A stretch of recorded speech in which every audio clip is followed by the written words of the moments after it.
Howdy, howdy.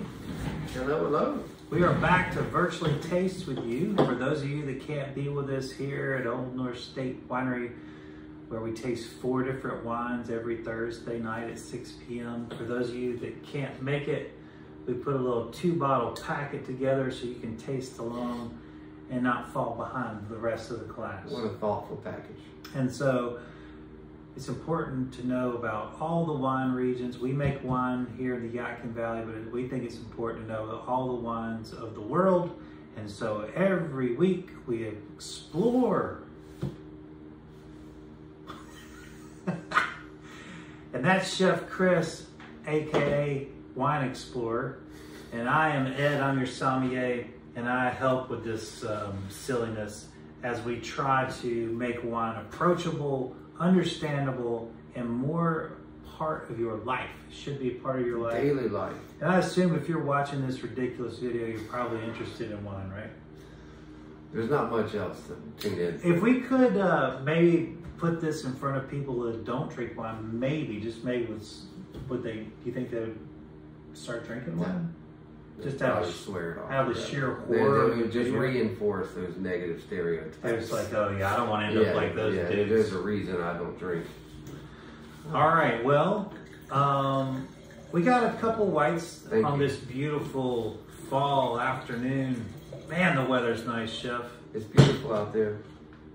We've been waiting a long time. We've earned it. It's a hot summer. And we've got really great wine drinking weather, as I like to call it. You know, I went to the, right, that's any kind of weather, right? Carolina Panthers game with our beloved Chef Folk. And it was wonderful. We drove with the Jeep, doors off, top down. We had a beer or two, maybe. They served beer? They might have had 3 beers and some other things. But it was a wonderful afternoon. It was like 75, you know, it's perfect. It doesn't get any better than that. You know, it was nice watching professional football players play. That was nice, but it was just about hanging out. It really was. It is. It's all about the camaraderie. Yeah. When you How many terrible football games we've been in at the stadium? We've never seen a good one. Actually, that's not true. I think the best game we ever saw out of the dozens we've been to. Remember we went to that preseason game? That kid from K-State. He came out there and lit us up. It was like, yeah, and then they were kicking like field goals that were like 60 yards. Yeah, like everybody cared. Everything was at a really high level. It was very high level. Because that was preseason. And it was a night game, which, you know, they play, one night game a decade? Yeah. You know, they're always, Sunday, 1 o'clock, you know, so it was fun to go to a night game, too. I forgot all about that, Chef. Chef Chris and I here used to go to games a couple of years, every year. Your dad had seats. It was a great time. Every time we went, there were just terrible games. Terrible games. I never saw a good one. No, but we had a good time. And, you know, with that being said, Chef, it's just nice to get together with other chefs. It is. It was great to see Mr. Folk, and I hope that hope we can do that again soon. He's probably not watching the video, but I just thought I'd throw it out there. They just spent 6 hours with you. Well, I hope everybody else had a great weekend. We're kind of gearing up for Autumn Leaves Festival. We got a huge festival coming up, and so it'll be a big one. There's a lot of behind the scenes stuff, and people don't really realize the planning that goes into these things. It's you know, everything gets compressed and it's intense. And so we really have to switch gears, and like, you know, once it's here, it's too late. We got to do all the forecasting and the early planning. So that's where we've kind of started that in earnest today, and we have to start executing the plan for the next week. So by next Thursday, you know, we can just focus on doing the thing instead of having to get sidetracked with all the little things that come up. Absolutely, and of course, even more importantly, is Carolyn, my girlfriend, is turning 30 tomorrow.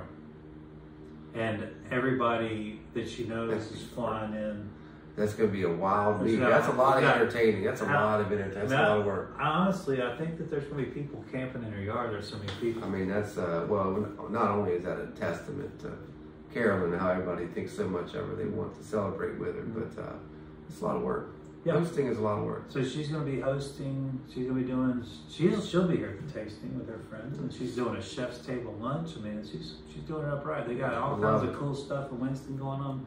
So happy birthday, young lady! And glad to see you doing it right. Yeah, make it a week. All right. Well, I guess I should talk about one. I don't know. I really just love shooting stuff. Shooting the business. Oh, I caught myself. Almost said something that nobody cares about. I like to shoot the stuff. That's what I meant to say. Son of the gun. We don't, believe it or not, even though we work in the same building, we don't really do this very often. We don't sit down and talk much. It's usually either late at night, hammered, or this. Yeah. Everything else is like work or putting out fires. Yeah. Or, reacting. Sure. So this is always a treat. So we're gonna drink a couple of whites. We don't typically do a lot of whites, and shame on me for that.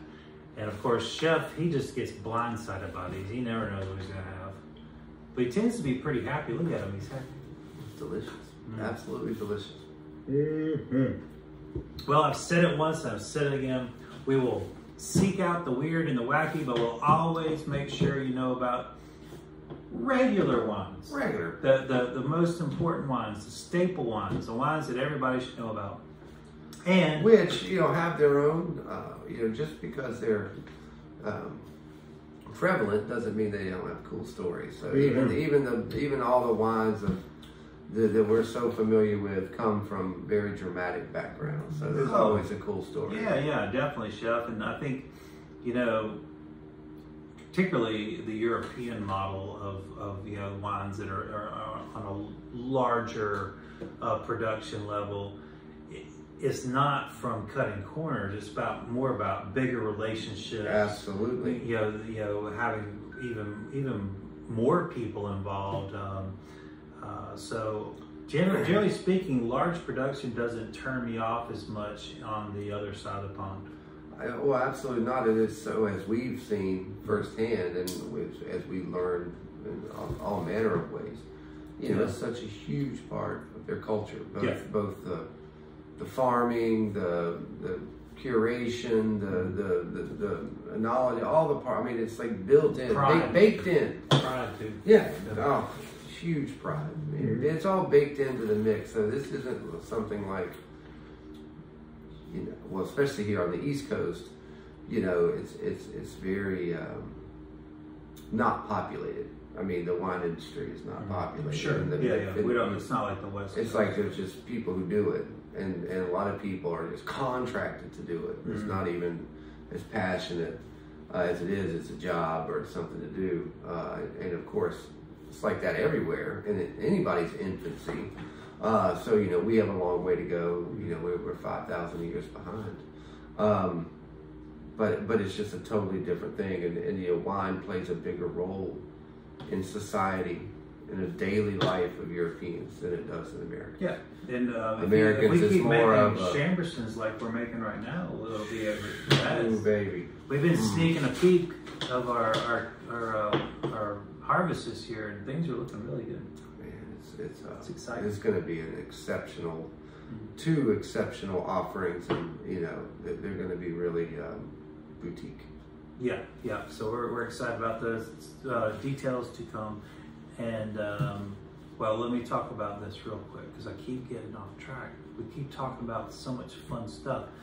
I love our job, Chef. I do too. This is what it's all about. Okay, Zenato, producer that you know, producer you love. If you've ever watched many of my videos or our videos, or been to the chef's table, or been to just to the restaurant, you'll see Zenato well represented, whether it's on our wine list or on our menus for pairings and whatnot. So, quintessential white from Italy is Pinot Grigio, without a doubt. I mean, there's a bazillion of them out there, and we like a lot of them. So, I think there is a big chunk of them that kind of I understand why people kind of frown upon them. It's just like anything else. It's like the people who like them don't frown upon them. That's a fact. There's a wine for everybody, and there's a place for every wine. And I think that if you've just tried a couple of Pinot Grigios here and there, you might not have had the Pinot Grigio that's right for you. I will say this: this is more of the style that I would expect when I'm Pinot Grigio. And not So if I don't get this style, I might be a little let down, because I like Pinot Grigios not too watery. This is, it should be a light wine. Don't get me wrong. No matter what, the highest end ones are going to be a little light. Yeah. By design. Yeah, it shouldn't be heavy, because these are food wines in my opinion, and they can be front porch silver. But this has it all. This is from Zenato, of course. Zenato. If you're looking into the northeastern part of Italy, they're extremely vibrant on all kinds of different wines. Reds, whites, all kinds of delicious things that will trigger. Easy for you to say. And we had that beautiful red last week from them, half Corvina, half Cab, that was dried. Of course, they do Ripassos, Amarones, Lugana. We did the Lugana, which is like a Trebbiano around Lake Garda. The Lugana region is absolutely stunning for whites, richer kind of style, and that's a chef's table wine, no doubt. This is exactly what you want for every event, though. I think this could certainly, with the right food, be perfect. I had this with some. Now this is one of the interesting things. Up on Lake Garda, they serve freshwater ceviche. Freshwater ceviche, isn't that crazy? Which is weird, and I was a little skeptical, because around in America you just don't eat raw fish unless it's saltwater, right? And I had it with this Pinot Grigio, and it was absolutely stunning. So, to me, these wines are designed for food. Now, this has great notes of citrus and tropical notes. The nose is beautiful, and of course, because we kind of expect it from Northern Italian wines, minerality. Lots of minerality, and I think that's. There's exceptions to everything, but mountain wines have more character. Yeah, you have more rock, you have more sediment. Just your topography in general is setting you up with an advantage. You've got cooler temperatures, you've got wind, you've got interesting composites in your soil. Not that there's anything wrong with flatter, warmer areas. But those are really, you're going to get more complexity out of reds in a flatter, warmer area. But for white wines, this area is just a heaven-kissed summit. And it's right and well that they produce something that has this much character. When you're growing the same grape all over the world or all over different areas, certain regions matter, microclimates matter, and this is just one of those areas, and that's why the Pinot Gris in Oregon are so delicious. They have the mist, they have the wind, they have the mountains and the soil. I mean, so it's, they to me, they taste better than just some middle of the road California Pinot Gris or Grigio, because it's just in a, the area matters. Definitely. And certainly this area is just prized for that. I get also one thing, it's almost like a candied sour apple, like green apple, but candy version. It's such a beautiful malolactic kind of bite to it, that and it's a creamy bite, which is funny. Which I know that doesn't sound. With a little lime. The lime is there. Maybe, this is ceviche all day long. Underripe tropical fruits, kiwi. I mean, it's got a lot going on. Kiwi, the papaya peel on this for sure. I mean, and this is a wine that you can find all over the place. You can find it at almost any leading chain of wine shops. And that's not typical for us to show these type of wines. We're usually trying to show you things that are more obscure, but again, I think it's important to give a due to who deserves it. And we drink this wine. Well, I drink this wine, And Chris will now be drinking this one. Oh, this is absolutely fabulous. But this is something that I've always adored. Like I said, when I was in Italy, I was drinking their wines, and I just wanted to kind of, you know, I think people think that we might be like wine snobs to larger production. That's not the case. We as long as it's authentic, and you know, I think that's important. Is that authentic wines, no matter how much production there is, the taste will prove themselves. And I think this is one of those wines. And I just don't think you need to shy away from this wine just because you see it in a lot of places. I think is that I couldn't know. Yeah, it's spot on. It's spot on. And you know, again, there's nothing wrong with. It doesn't mean they're not wines of character. Yep. And this certainly is a wine of character. I mean, we could go on and on and on with the profiles on this, and normally it's a much higher end wine. Not that this isn't. It has this brightness and balance and this intense citrus, but balanced. But not for $15. Unheard of. Yeah, that's the bottom line here. You're getting a lot of bang for the buck. And, unheard of. Yeah, and Zenato does that across the board. Their expensive wines are bang for the buck. You know, I don't know what you consider expensive, but like if you get up into, you know, $70, $100, their wines are drinking well above those price points too. Yeah, and it doesn't matter how much money you have. You know, $100 bottle of wine is a treat. Yeah, it's a real treat. Even if you can afford to buy a bunch of them, it's still. I think that's just a threshold that just separates a lot of things. You know, normally I drink a lot of wine, yeah, but you know, I'm usually 75. Unless it's like, I gotta have this, I've never heard of it, it's a special occasion, or sometimes you and I'll do it we'll buy expensive bottles for research. Yeah. But like just going out, you know, I'm usually shopping that $60 to $75 bottle. Yeah. And I think that's a treat. Yeah. It's a big treat. So I mean, and I think that having a value like this with a flavor profile like that, I mean, I can't recall. I mean, and then the reason I can't recall is because it's pretty hard to find a wine that's a good point. You know, and you spend $60, $75 on a bottle of wine, it should be good, but it doesn't always thrill you. That's true. You know, but it's going to have some thrilling attributes. I agree. It's got a lot of energy, a lot of zip, a lot of pep, and I think it's something that you can share with friends and be proud of it. I think your friends are going to enjoy it. Chef, do you want to talk about food, cheese? Something? Yeah, I want to do that new cheese from Boxcar, that smoked blend. So it's a 50-50 goat cow milk cheese, red bud, and they do a cold smoke on it. Really beautiful cheese. I think the goat shining on this is going to be really nice as well. That sounds awesome to me. It's a lovely cheese. I'm excited. I can't believe I haven't seen it before. It's going to be loveliness. Well, there you go, and look for that in your box or something else. The chef might. Oh, there's always something else. That's just what I say. He tends to modify. Thank you. Because that is to your pleasure. Yeah, and that's certainly going to be in there, but it'll have some little extra stuff with it too. All right, so we're going to go from one incredibly classic white for one country to another country's most incredible classic white, Gruner Veltliner. Gruner. Yeah, and this is from Austria. Of course, this is their white wine. This is their Pinot Grigio. It's their Chardonnay, or however you want to put it.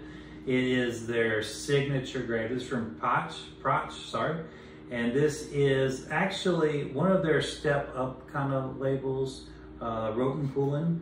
And this was one of my favorite wines. Last week I talked about, I think I talked about, or was it at the chef's table? I was talking about this this dinner that tasting. We do a lot of talking. I do. I'm sorry if I'm replicating or double dipping You're the not story. double dipping.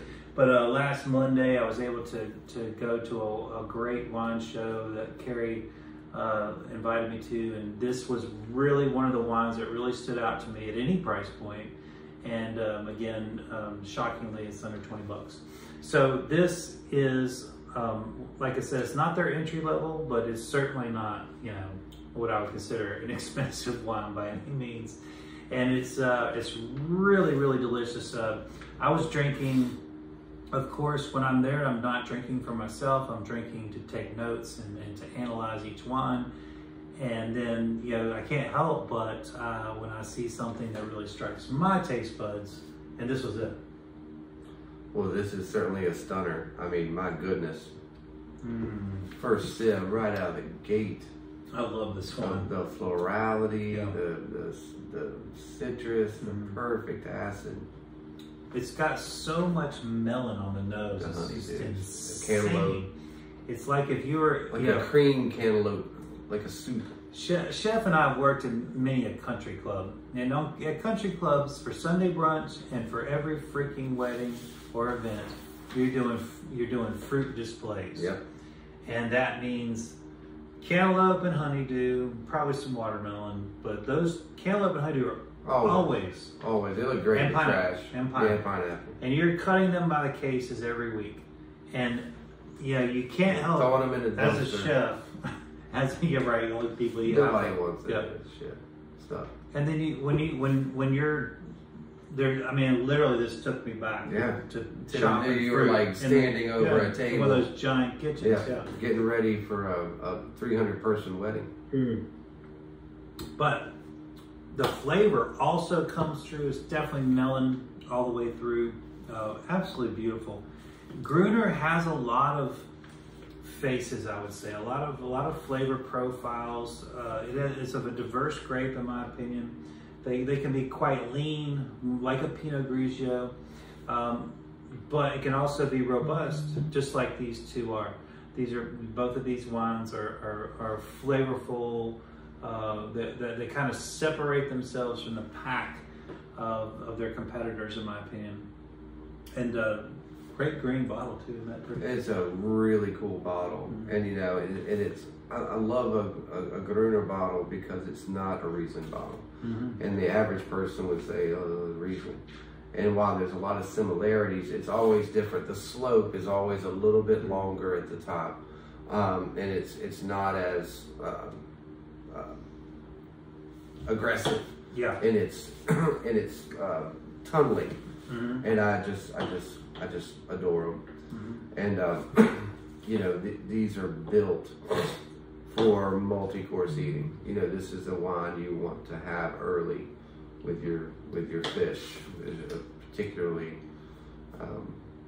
cold fish or very lightly cooked fish. Sushi. A lot of people say or even they taste wasabi. Yes. And there's certainly wasabi elements. That horseradish, white that pepper, green white pepper. Yeah.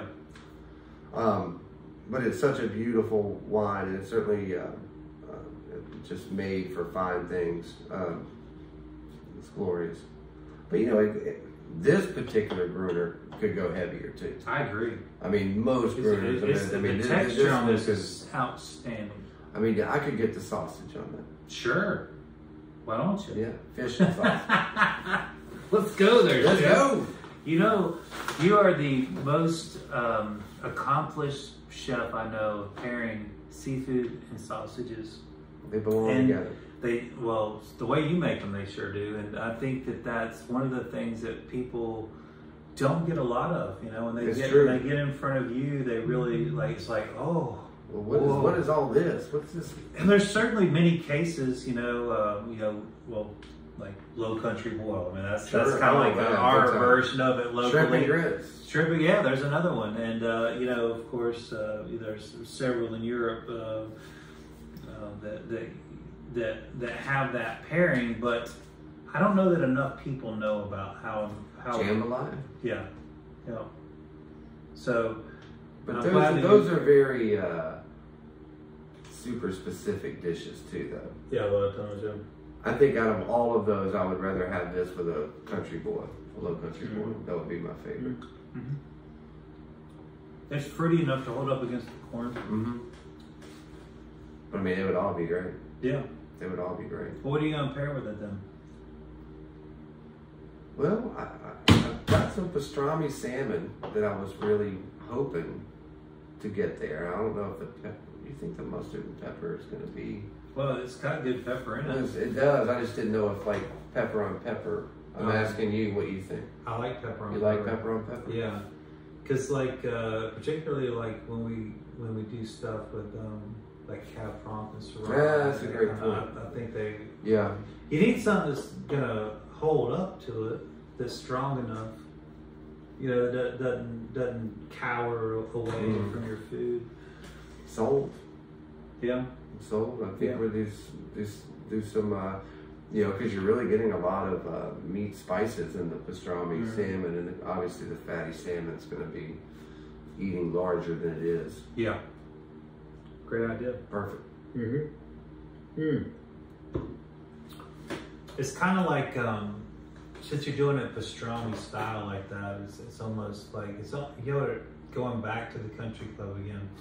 Think about how many of those melon balls you made wrapped in prosciutto. Wrapped in prosciutto. So that people did eat those a lot more than a fruit display. You put meat on fruit. So they'll come destroy all the berries and some of the pineapple on a fruit display. But boy, you wrap it in prosciutto. Watch out. It's a game changer. It is, and they're raking it. Yeah. So I'm thinking of it in terms of that, like that. Yeah, that's good. Pastrami salmon kind of being the prosciutto with this melon ball of a wine. Absolutely. Yeah, it's going to work. Yeah. Yeah. There you go, folks. There you go. Well, I know there's some good friends of ours out there going through some tough times. Just know been on our mind. You're always on our mind, but even more so than ever. And we're always thinking about you and your struggles out there. And just know that you've got a couple friends here whenever you need one. Don't hesitate to give us a call, give us a text. Yeah, we're here for you. We always have been, always will be.